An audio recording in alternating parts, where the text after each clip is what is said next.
Okay, Bismillahir Rahmanir Rahim. Alhamdulillahi Rabbil Alameen. Salatu wassalamu ala Sayyidil Anbiya'i wal Mursaleen. Allahumma allimna ma yanfa'una wanfa'na bima tu'allimuna wa zidna bi fadlika ilman wa ta'liman innaka ala kulli shay'in qadir. So far we've spoken about the whole structure of Islam. There's belief, there's actions, spirituality. We've started with wudu, things that break wudu, and the prayer. And now we're talking about certain communal obligations. What is a communal obligation? A communal obligation is something that is very important in the eyes of the sacred law, and that has to be achieved. If it is achieved, everybody's fine. If it is not achieved, everybody is sinful, or everybody who is able to do it is sinful. So it could be achieved by Muslims, or it could be achieved by non-Muslims sometimes. I'll give you an example. It's a communal obligation to provide people with the things that they need to live. So, for example, access to bread or rice or whatever main staple they have. So imagine, for example, there is a city in the world where they don't have access to rice or wheat or potatoes. They don't have a main staple. They're not really able to just to survive. So it's a communal obligation that be provided for them. So imagine, for example, the Muslims of the area, they get together and they organize how to distribute bread and import or bread and distribute bread in that area. Then the Muslims have lifted the sin from those Muslims. The Muslims then who were able to do that are now no longer sinful. But let's say, for example, a non-Muslim did it. Some non-Muslim company comes in and says, "Oh, they have a problem. They have a shortage of bread in this area, shortage of whatever it is. We'll sort it out." As long as the problem is solved, everybody's fine. If the problem is not solved, everybody who is able to do that thing is sinful. Okay, so that's so these fard kifayat, these or furud kifaya, these communal obligations are many, right? Providing safety for the world, providing food, providing da'wah, right? So if nobody in the whole face of the earth does a sufficient job of inviting non-Muslims to Islam, then Muslims are sinful. So da'wah is a communal obligation. I don't personally have to go and invite the whole of all the non-Muslims to Islam, and you don't have to do it personally. But if none of us do it, we're all sinful. Right? Does that make sense? Nadir and Yes, Sadr, make sense? yes, yes. Sister Sandra, are you there?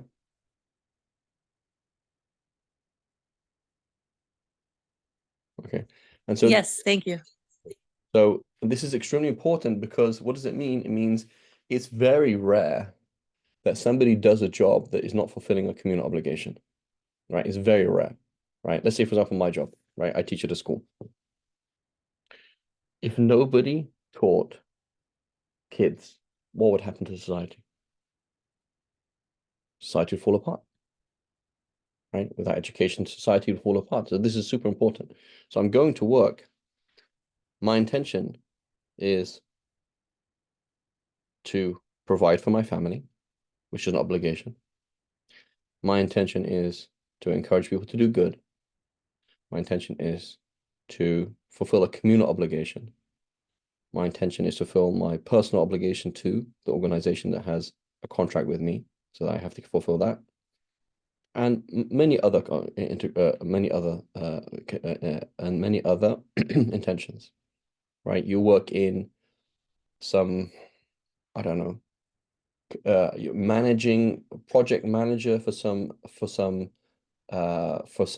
engineering organization. So, well, if we didn't have bridges, if we didn't have solar panels, if we didn't have all the things that engineering gives us, how are we going to survive? So your job is part of a communal obligation. If your job, his job, nobody did the kind of thing that you're doing at all, zero, then all the Muslims would be in sin. And so by taking part of it, you are removing or attempting to remove the sin from all Muslims, right? So this is communal obligation, right? So it says establishing the congregational prayer, i.e., that a few men get together in a publicly accessible and known place in your locality and pray each of the 5 prayers. That is a communal obligation. You are personally not obliged. I personally don't have to go and pray Fajr in the masjid. You personally don't have to go and do it. He personally doesn't have to do it. But if none of us gets together in a public place, right, a place that's accessible, we're all going to meet in a park. We don't have to have a masjid. We're going to say, everybody, we're going to meet in a park and pray Fajr. And we all know, everybody in our area, we all know where we're going to go, right? We're all going to go to so-and-so's house. And for example, he's going to have his garage door open and we're all going to pray there and everybody can see it, right? It's just like seen, right? You know, seen such that you can imagine, for example, that let's say the neighbors might complain, like it will be that level of publicness, right? Until you say, okay, we're going to do it somewhere else, right? But it has to be done publicly, right? It's a thing that has to happen. Otherwise, all the Muslims of the area are sinful. Okay. So when we say you have to pray in the masjid or you have to pray in group prayer, you personally don't have to do it, but it has to happen. And if nobody does it, right, then everybody's sinful. The 2 Eids, so praying on the 2 Eid, the 2 Kusuf and Khusuf prayers, right, the solar and lunar eclipse prayers, and the witr prayers are all well-established sunnahs. These are really important sunnahs, right? Praying Salat al-Eid is a really, really important sunnah, right? Really important recommendation. So if I don't pray Salat al-Eid or Salat al-Eid does not even happen, right? There's no Eid prayer in my whole city. Are we sinful? In the Shafi'i school, we say you're not sinful. There is no obligation to do the Eid prayer, right? The solar eclipse prayer didn't happen, right? Witr, you don't pray witr. You just pray the 5 prayer, that's it. You pray 2 rakats of Fajr, and that's it. You pray 4 rakats of Dhuhr, and that's it. You pray 4 rakats of Asr, and that's it. And 3 rakats of Maghrib, and that's it. And 4 rakats of Isha, that's it. And you never pray a single prayer otherwise, it's fine. But you're missing out on so much reward, and you're missing out on many, many, many key, key important sunnahs. You know, Ibn Umar, he was asked this question, right? Son of Sayyidina Umar al-Khattab, Sahabi. He said, is witr obligatory? Like, do I have to pray witr? And so he said the Prophet ﷺ prayed witr, and all the Sahaba prayed witr. So then his student asked him again, says Sayyidina Ibn Umar, is it wajib? Like, do you have to do it? He said the Prophet ﷺ did it, and the Sahaba did it. He said, you're not answering my question. Am I obliged to do it? He says, well, you're answering my answer. If this is something that the Prophet ﷺ did and didn't leave, and the Sahaba did and didn't leave, this is something you got to do. Now, are you going to be sinful on Judgment Day and thrown into hellfire because you didn't pray witr? That's another discussion. But I'm going to do what they did, right? And so this is very important. And you know, one of the Salaf, one of the early Muslims, they said, you know, they used to see the early Muslims. They said that if anybody is lazy concerning Sunnah prayers, he's going to be or has lack of concern, like it's not a big deal. Sunnah is just Sunnah. Like, why would I do it? Then it is the same as being careless about the obligatory, right? And Abu Ali al-Daqqaq, right, one of the great righteous people, he said, somebody who doesn't really care about the adab, how to do things properly, right? They're kind of like the stage beyond Sunnah, right? He doesn't really care about it. He will now be punished by Allah. He'll be punished by Allah, and the punishment will be that he misses the sunnahs. So he misses the extra, so now he starts missing the sunnahs. And now the sunnahs, he's like, it's not a big deal. I don't have to pray sunnah prayers. I don't have to eat with my right hand. I don't have to say bismillah. It's only sunnah. It's not a big deal. So now he doesn't care about those things. So the next stage is what? Is now the wajib, the obligatory prayer. So now he doesn't bother with the sunnah prayer, so now the obligatory prayer is at risk. And he doesn't really care about that. So then what happens? Allah subhanahu wa ta'ala sends him somebody who will mess up his understanding of religion. Right? That's how people leave Islam. Don't just leave Islam, wake up in the morning like, oh yeah, I'm not Muslim anymore. What happens is it's a slippery slope. You started off doing the best thing you could possibly do, and then you say it's okay not to do the best thing, or like I don't have to do the best all the time. So then they start just doing the main sunnahs. And then they miss out with the main sunnahs, they just make sure they do the fard, the obligatory prayer. And then they start missing that on a regular basis, and then they start hanging out with people they shouldn't hang out with and getting ideas they shouldn't get in their head. And then bit by bit they're doubting the religion. They laugh at it, they're this and that. And one day it just doesn't make any sense to them. They're like, why am I even Muslim? So how do you guard your iman? By guarding the sunnahs. Eat with your right hand, say Bismillah, enter your house with your right foot, just make dua, whatever du'as, the various different sunnahs of going to sleep, sleeping on your right, whatever, various different sunnahs of the day and night. That's your protection for your obligatory obligations. You're protecting your obligatory prayer. You're protecting your sunnah prayers. You're protecting your Ramadan. You're protecting your Hajj, protecting the obligations that you have to do. You're saving yourself from the haram.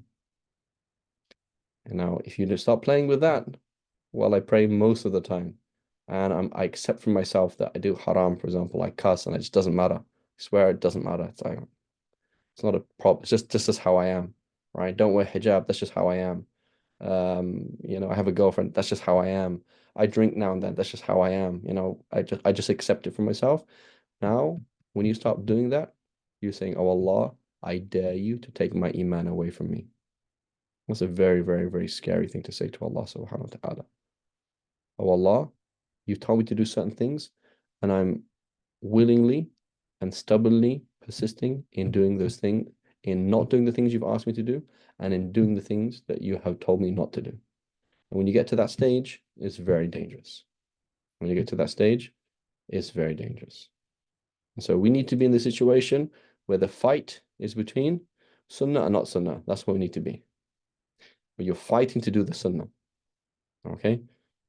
Because if now the fight is between leaving the obligation and not, then we're now starting to play with the risk of our iman.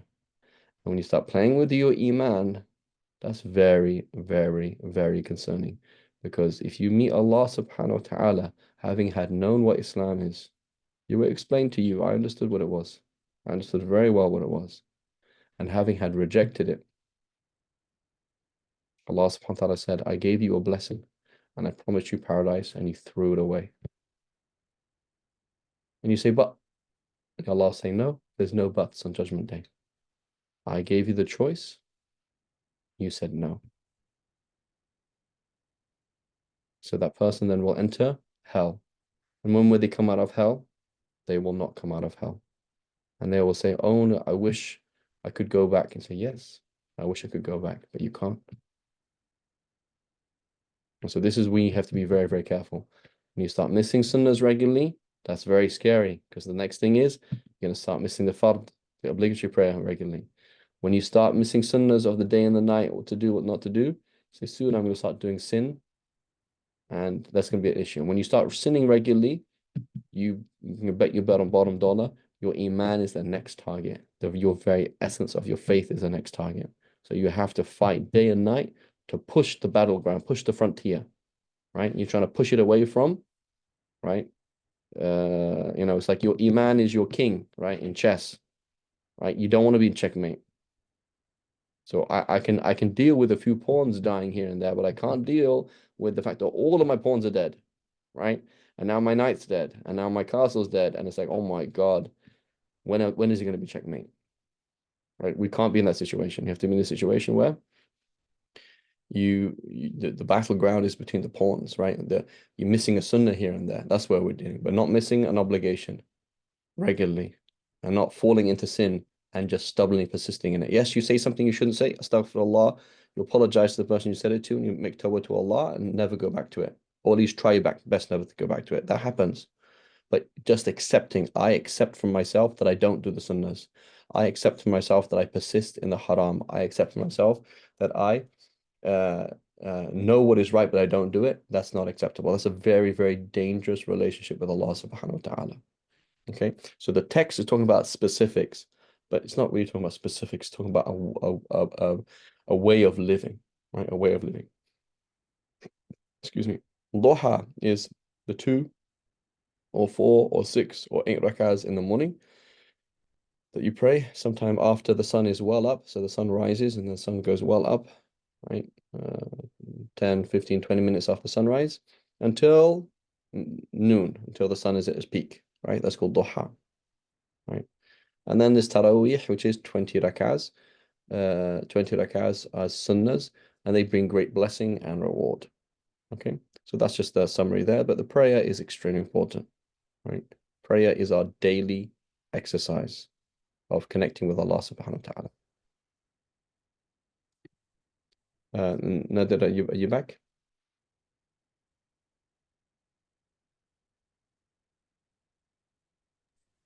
No, he's not back yet. Sandra makes sense? The sister Sandra, what I was talking about?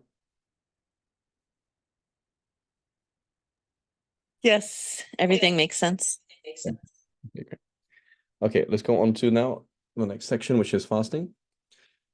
And so we have the prayer, and now we have fasting. So it says, fasting, Sawm, it's called Siyam in Arabic, or Sawm, which means fasting, is the third pillar of Islam. It is the well-known abstinence, to abstain from something, to not to do something, right? But with certain special characteristics, right? You withhold yourself from certain things. Okay, what do you uphold yourself from? Things it says, among them are making a niyyah every day. You make an intention. It's not that you just didn't eat today, right? And in retrospect, you say, yeah, I'll count that as a fast. No.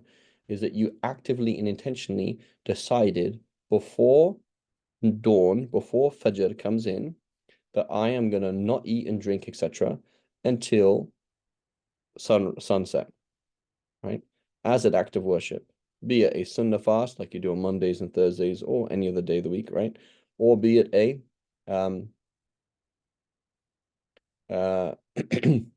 or be it an obligation like Ramadan, right? Among them are making the niyyah, making the intention. I'm going to fast tomorrow, right? Or I'm going to fast, Fajr's coming in any minute. I'm going to fast today, right? You don't have to say anything, but that has to be your intention, right? Every day or during the night before. Okay. So for example, imagine you were sick, right? You were sick and didn't fast today. Okay. And you went to sleep at Maghrib and you said, so, I'm just gonna go sleep at Maghrib and I'm gonna wake up. I'm gonna wake up like 15 minutes before Fajr. I'm gonna pray Isha. Okay. Now you were sick yesterday, you had no intention of fasting. Okay, no intention. So fasting is not in your mind. Okay, and now you sleep, right? And you have no intention of fasting the next day because you're still sick. You sleep and you wake up and you've missed Isha, right? You slept through Isha and you just woke up just before sunrise and you're going to have to pray Isha and you have to pray Fajr, right? You're going to have to make up Isha and you're going to have to pray Fajr. So now it's Fajr and you feel totally fine. You feel really good. Like you feel like I have the strength to fast. But you had no intention of fasting yesterday.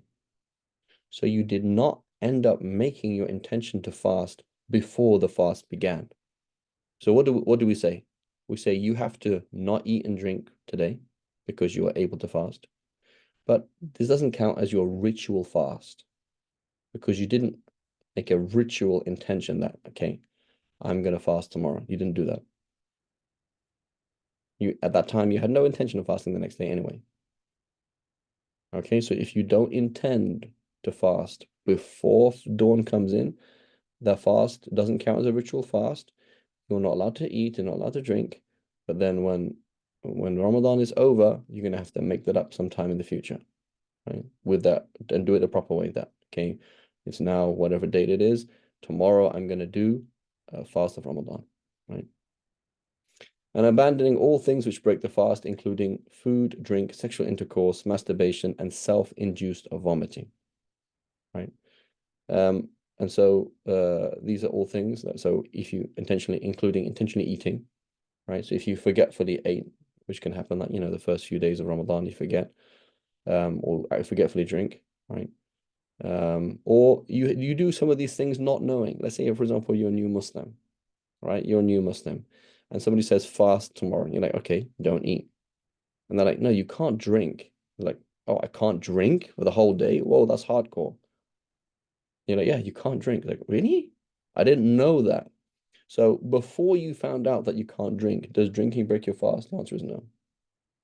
Right? The answer is no. Or you had in your mind, there was no connection between fasting and sexual intercourse. Like, what's that got to do with anything?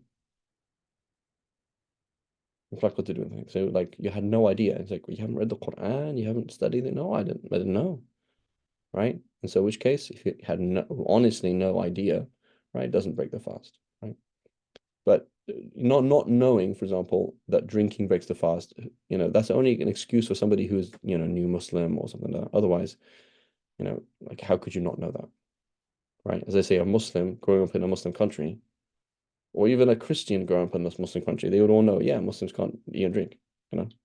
Or if you grew up in like Birmingham or London or New York or something like that, or Toronto, yeah, there's tons of Muslims. Yeah, yeah. I had a friend at work, he couldn't eat or drink for the whole day. It's kind of common knowledge, right? And so if it's honestly like not common knowledge where you are, then fine.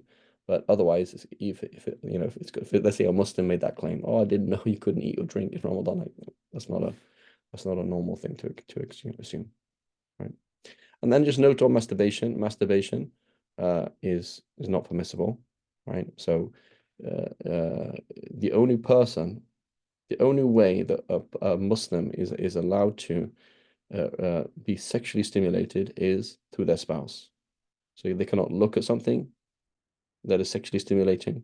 They cannot do something that's sexually stimulating. They cannot do something to themselves, or I don't know, think about things that are sexually stimulating. You can't do that. That's haram. The only sexual outlet is one spouse, right? That's the only thing. And self-induced vomiting. So if you are sick and you vomit, that doesn't break the fast. But if you made yourself throw up, that breaks the fast, right? And here's a little list on this page here. You can see on the group about the Sunnah prayers. Well, you can just look at that there. This is among the things which perfect the fast. So now you fasted, you didn't eat, you didn't drink, etc. Fantastic. But you killed somebody, or you hurt somebody with your tongue.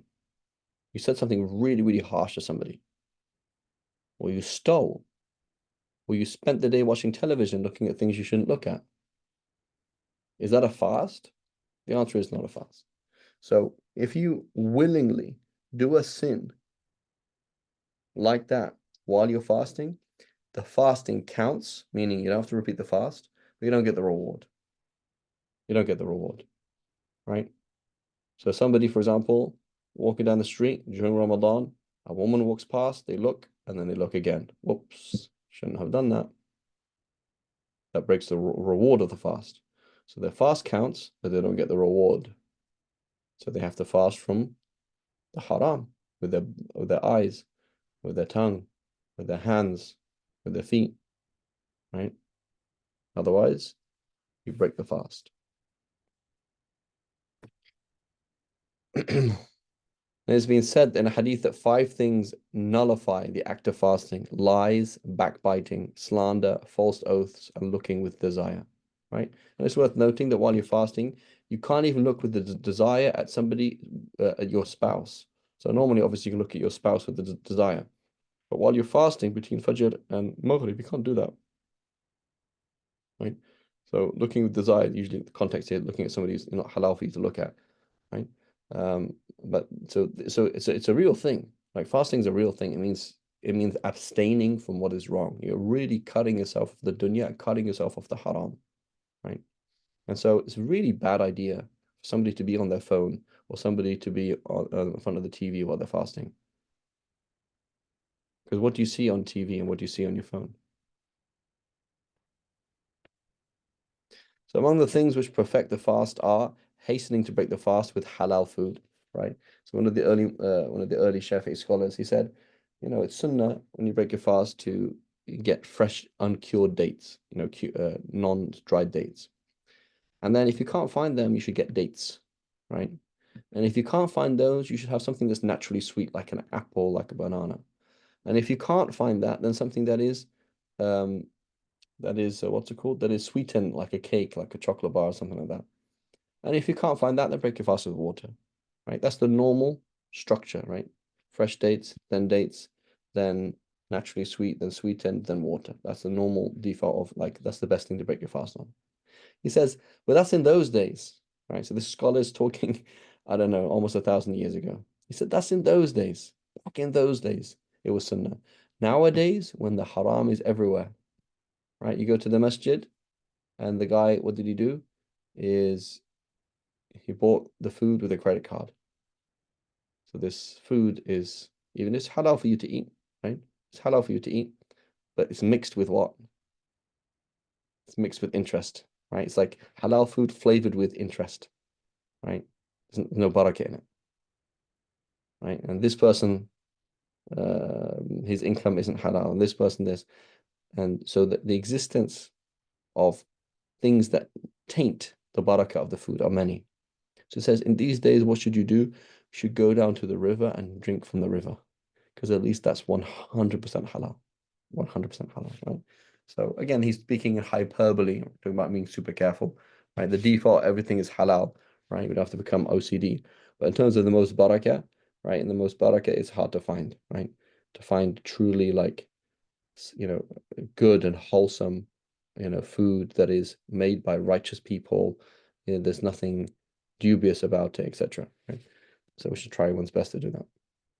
And to not eat a great deal. This is a huge thing. And to not eat a great deal. So what did you learn while you were fasting? While you were fasting, you learned that the sweetness and the savor, the taste of zuhud, of being unattached to food, is nicer than food. The sweetness and the succulentness of feeling that your iman is super strong and just feeling that light in your heart, that's way stronger than filling your stomach, right? You learned this, you emptied your heart and you filled it with Allah. That's what you learned while you're fasting. And now along comes 5 pieces of pizza, right? And 8 chicken wings and half a cheesecake.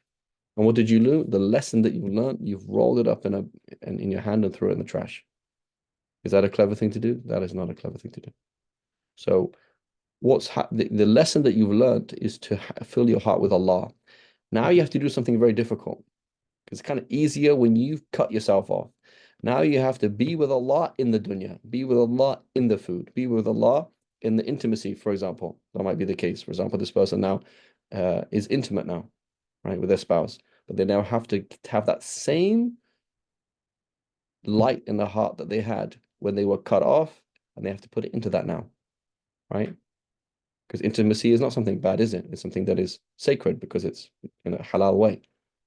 But now you have to do it in a non-attached way, that you're doing it for the sake of Allah subhanahu wa ta'ala, and you see it as a blessing from Allah subhanahu wa ta'ala, and you have to be with Allah subhanahu wa ta'ala in that. And in your sleep, and in your money, and in your this, and in your that. So it's a very difficult, it's a huge exercise. It's an exercise, right? It's like somebody learning to focus by themselves, and now they need to learn to focus in chaos. It's the same thing in reality, but it's difficult. They have to get to that same place in their heart where they're with Allah subhanahu wa ta'ala. So now when you stuff on that food, you are throwing Allah subhanahu wa ta'ala out the window, may Allah forgive us, and you're filling it with food instead. So now this person eats, but they eat for a different reason. And now every single morsel is Mubarak, and every single morsel is Nurani, it's covered in light, because they did it for the sake of Allah subhanahu wa ta'ala. And they don't eat more than they need, because they're doing it for the sake of Allah subhanahu wa ta'ala. Before they were doing it for the sake of their ego, for their nafs and gluttony. Now they're doing it because Allah loves to see the person enjoy food and loves to see the person strengthening himself to do the things that he needs to do. Totally different, right? So this is a very, very difficult thing. I have a whole podcast, playlist on YouTube on this. If you look at the spirit of fasting, the whole thing, like 4 lessons on it, it's very, very tricky, right? But the key thing is that point. You broke your fast, right? Are you going to keep that? Like, let's do an analogy, right? Allah subhanahu wa ta'ala is not our spouse, is he? Right? We're not married to Allah subhanahu wa ta'ala, but there are some analogies, right? There are some analogies in the relationship, right? somebody gets married and they're really in love with their spouse. And then things happen here and there, and they go through the rough and smooth of a relationship. But in the end, they get to this stable thing where they've really worked out to be on the same page with their spouse, and they've really worked on this thing called loyalty. Okay, loyalty. So now they're living a married life, and they live with their spouse, but now they have to be loyal. Now this spouse is taken away from them, jail, death, whatever it is. Okay, can you keep that loyalty even though they're not there? There are certain things, right? Certain things that there's a relationship, even though the person is not there in your life, that you got to maintain. So this is the same kind of thing. It's like you had this Iman high, which is I'm fasting, I'm not eating, I feel different. Things can kind of fit into place. Spiritual things can fit into place. But now you have to do that same spiritual thing with the dunya, with the donut in your hand, with the cake in your hand, with the water, with the drink. Are you going to gulp it down? Or are you going to follow the Sunnah of the Prophet and do it in three, say Bismillah and say Alhamdulillah and do it in 3 drinks? Right? And so this is where it is. Can you keep that relationship that you learned? You worked on a relationship during the day. Can you keep that relationship now in the dunya? Right? Does that make sense? Nader, are you back? Yes, makes sense, Sheikh. Jazakallah khair. Sister Sandra? Yes, can you hear me? I can hear you. I'm just asking Sister Sandra if she can hear me. Yes, thank you. Okay. Okay.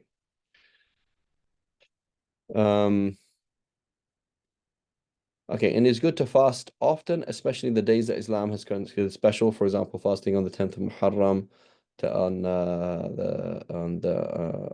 Arafah, right? We just had Arafah on the 9th of Dhul Hijjah, Mondays and Thursdays, fasting every other day, etc. Right? And these are special things. The next thing then is zakat, right? Now, if you look at all of these 3 things, they're all doing the same thing, which is taking Allah, you're taking the dunya out of your heart and putting Allah subhanahu wa ta'ala into your heart. So you have to turn away from the dunya. You can't walk around, you can't talk, you can't eat, you can't drink, you've got to be still, and you've got to speak to Allah. So when you pray, you're turning away from the dunya and then turning to Allah. You're doing 2 things at the same time. Okay? In fasting, you are doing one thing, which is taking the dunya away from yourself. Okay? And in zakat, you're doing the same thing as well. Zakat, you are taking the dunya away, right? In a gentle way, right? And this is in psychology they have a term for this. I can't remember what it's called. Something cognitive, something. Anyway, where basically you kind of gently expose somebody to the thing that someone's, for example, arachnophobic, right? And so, for example, in the first session, you'll just say, let's just talk about spiders, and right, which is really hard for them. Like they find it really just, really disturbing, but let's just talk about it, right? And then the second session was talk about it. How do we feel about it? Maybe watch a film. It's like, it was really difficult, right? Exposure therapy. Yeah, I think it's called exposure. Maybe I'm mixing the 2 things, but anyway, it's a similar kind of thing. But the point is that by degrees, this person is being exposed to something, and they are fighting away. Number one, they're exposing their problem, right? So you get a spider and this person reacts. That means obviously this person has a problem with spiders. And then number 2, they're chipping it away to a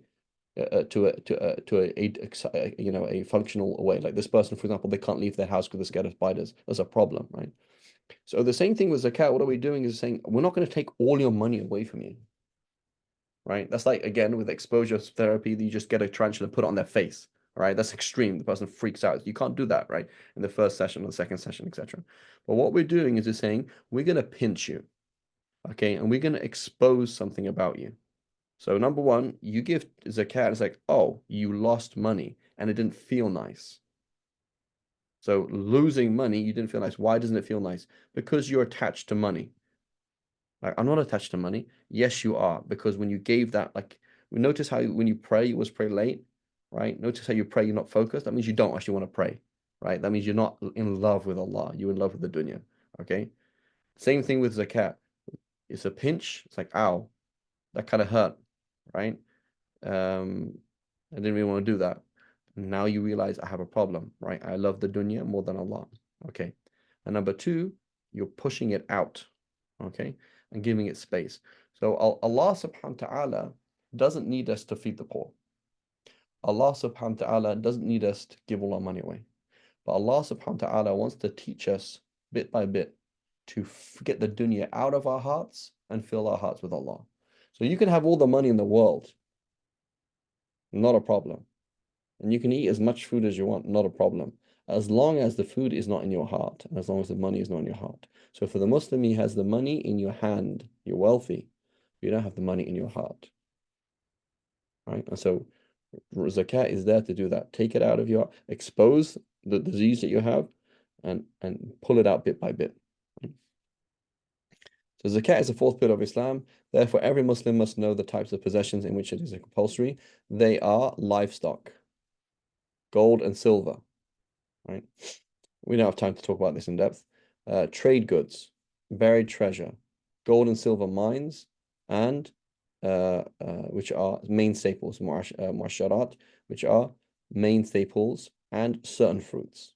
Okay, so you say, do you possess any camels, cows, or sheep and goats? Yes, I do. I'm a farmer. Okay, there's a whole zakat on that. Great. Okay, do you have any gold and silver or any cash? Like, do you have cash, right? Or do you have, for example, money in the bank? Do you have a balance in your bank? So yeah, I do. So that money in your bank, could you buy gold and silver with it? So yeah, I could. Okay, so how much gold could you buy and how much silver could you buy? That's how we do it. So you say, how much money have you had for the whole year? Look at your bank, your balance. What is the minimum balance that you've had for the whole year? My minimum balance for the whole year is $6,000. So you take $6,000, you say, how much silver could you buy with that? Okay. And is that the minimum amount of silver or not? Right. So the minimum amount of silver is something like it's like 560 grams. Something like that. Can't remember exactly, maybe 595. Right. So it's just over half a kilo, right, of silver. Do you have enough money to buy that silver? So yeah, okay, then you're gonna have to pay zakat. How much zakat do I have to pay? 1/40th, right? 2.5%. So you get $6,000, divide that by, right? Divide that by 100, that's your percent, times it by 2.5, and you're going to give that in zakat. Simpler, right? Now, for gold and silver, you do not pay gold and silver for, a woman does not pay zakat on halal jewelry. So she has jewelry, for example, that's halal. It's not makruh, it's not haram. It's just jewelry that she wears, right? And nor does a man, for example, pay zakat on his silver ring. He has one silver ring that he wears, or two silver rings that he wears at different times. There's no zakat on that, right? But anything that's haram jewelry, let's say a man's gold pendulum, right? A man cannot wear gold, it's haram. Or if it's makruh, for example, it's very excessive, right? A woman, for example, she has a gold chair that she wears on her head, right? That's excessive, that's ridiculous, right? That's going to be makruh. And so she's going to have to pay zakat on that. But if it's just normal jewelry that normal women wear, right? There's no zakat is due, right? Trade goods. Do you have a shop with stock? Yeah, I have a grocery store and we have stock. Okay, look at your stock. Okay, add it up, look at its value, and pay again 2.5% on it. Okay, well, I don't have a stock. Okay, do you have investments? Yeah, investment. Who you invested in? Oh, I invested in so and so. Do they have a stock? Yeah, they have a stock. So you're going to say, what percent of that company do you own? Right, you have a 5% share of a company, for example, and that company has stock. Okay, so then you have to pay zakat on the 2.5% of the 5% of that stock, right? So you have, for example, a 5% share of Winco stores, for example, right? Winco, right? Which, supermarket, right? The company. So you look at their stock, and you own 5% of that. So wow, therefore you have a stock, right? Buried treasure, not so practical. Gold and silver mines, not so practical. And then seeds. Are you a farmer? Yes. Okay, you farm. So yeah, I have a big farm. And so you have crops, yeah, potatoes, I have grain, I have wheat, rice, etc. Okay, what you're going to do then is every single time you harvest, you're going to give 1/10 to the poor. 1/10 to the poor, right? On the condition that it's, commercial, level, right? So when you have, for example, a basket, 2 baskets of I don't know, potatoes, that's not what we're talking about. What we're talking about is approximately like half a, like, I don't know the exact weight, but we're talking about, like, a large amount, right? Something like half a ton, off the top of my head. I might have a measurement down here right now.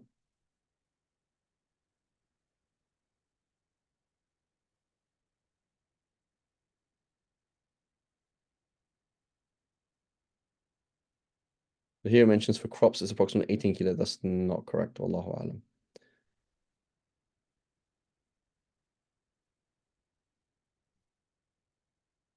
Give me 1 second.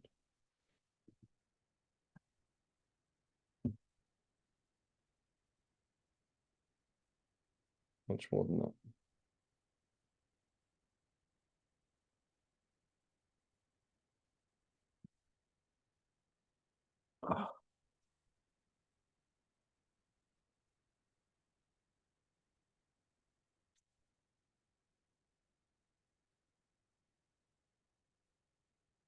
The nisab is, yeah, approximately 825 kilos. So I don't know where that comes from. It says here, it says the minimum is 6 sa, which is approximately 8 kilos. That's not correct at all. Yeah, so it's approximately 825 kilos. Now, the issue is it's not actually a weight, it's a volume. That's why you can't really put it into a weight, but 18 kilos is totally wrong. Right, that's totally wrong. It's like, so we're talking about, like, you've got about a ton, right? 1 metric ton almost, or, in excess of a half or 3/4 of a metric ton of wheat. Okay. So that's, you're a farmer. So you're going to give 1/10 of that in to the poor. Now, if you have to irrigate, you're paying for water, you're not going to give 1/10, you're going to give 1/20th, right, of your potatoes, 1/20th of your whatever it is. Okay.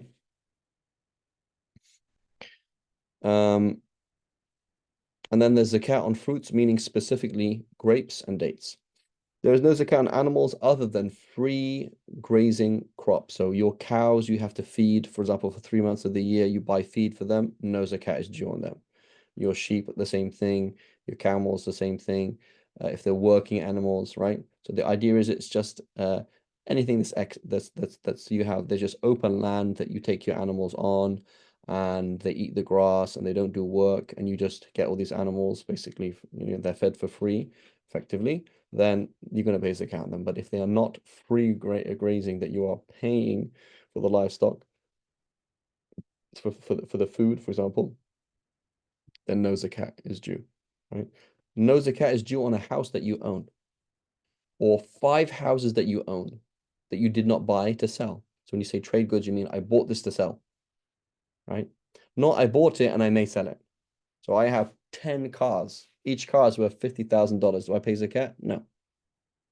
I have 8 houses. Each house is worth $1 million. Okay, did you buy the houses to sell? No. I may sell them, but I didn't buy them to sell. I want to have a house in every single state of America, inshallah. Do I pay zakat on that? No, because these are the specific things, right? Gold and silver and their monetary equivalents. Trade goods, something you bought with the intention of selling, like stock or a house that you bought with the intention of selling. Buried treasure, gold and silver mines, etc., etc. And then main staple things and grapes and dates specifically. Okay, inshallah, we'll continue next week with zakat and zakat al-fitr, inshallah ta'ala. Subhanallah, my apologies again for being late. Subhanallah wa bihamdik, ashhadu an la ilaha illa ant, nastaghfiruka wa natubu ilayk.